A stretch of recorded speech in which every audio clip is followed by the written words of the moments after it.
A Tennessee woman says she was dumped by her doctor after she tried paying another patient's medical bill when she overheard him tell the front desk that he couldn't afford it. The woman later received a letter from the doctor's office saying her physician-patient relationship was terminated due to significant philosophical differences in views. Joining us to get to the bottom of this is attorney Tiffany Fetter. At surface level, it sounds like philanthropy and maybe gone awry. Maybe there's more to this story, but legally, I'm assuming if it were as simple as that, you probably couldn't fire a patient from your clinic just for paying another patient's bill unless there was some HIPAA violation involving the person paying the bill. Is that fair to say legally? Absolutely. And also the patient, from what I understood from the story, the patient overhears, the patient's trying to step up, do the right thing. The doctor's supposed to promote health. And if somebody doesn't have access to health for a financial reason and somebody wants to jump in and pay it, that's great. They weren't asking for the patient's name or anything. The patient actually found out through Facebook. And I think in that kind of a situation, it's unfortunate that this is what it came down to and the doctor dumped the patient. But, at the end of the day, where do you draw the line? A doctor doesn't have to treat a patient they're uncomfortable with for whatever philosophical differences. This is absolutely extreme.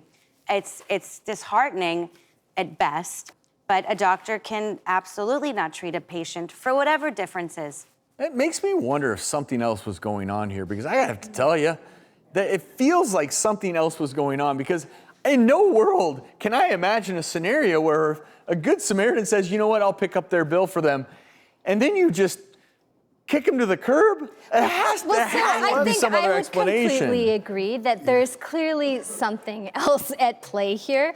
And the problem in a lot of these social media posting hearsay about what's actually happened is you're only getting one side of the story. And physicians can't respond because of federal privacy regulation. So this patient posts online that this doctor fired me for being a philanthropist and I was trying to be a good Samaritan. I'll speak as a practicing physician. I don't think any of us would fire someone who was with good intent doing that. We don't do that lightly. And there's actually a tremendous amount of legal responsibility that goes into firing a patient. You have to provide them emergency care. You have to notify them. You have to provide alternative care. I mean, there's a legal checklist you go through before you formally fire a patient.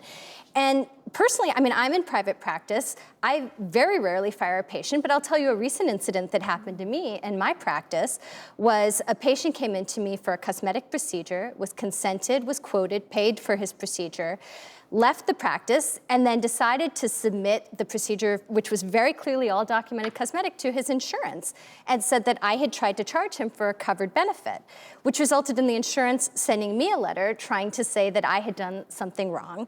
I submitted all the documentation to them and said, no, he's committed fraud. This was absolutely cosmetic. It was very clear.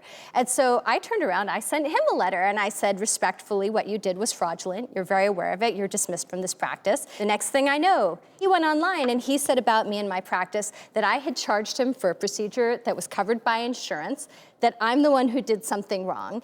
And I was livid, and I was so defenseless. I can't respond. You can't respond. And if I say anything about it back, that, no, you're actually the person completely in the wrong here, and I feel attacked, and I feel vulnerable, and I tried to do the right thing, and you cheated the system, then basically he could sue me for a privacy violation. So this happens all the time. I think when you hear something on social media, you have to, or a review site, remember that there are two sides to that story, and you don't necessarily know the other end, what happened to this doctor. Maybe the lady said something very offensive to him about the aspect that he was trying to collect charges for his services. I just don't know. But I'll tell you, it's happened to me personally, and I did everything in good conscience. So I always feel like there's a little more to it.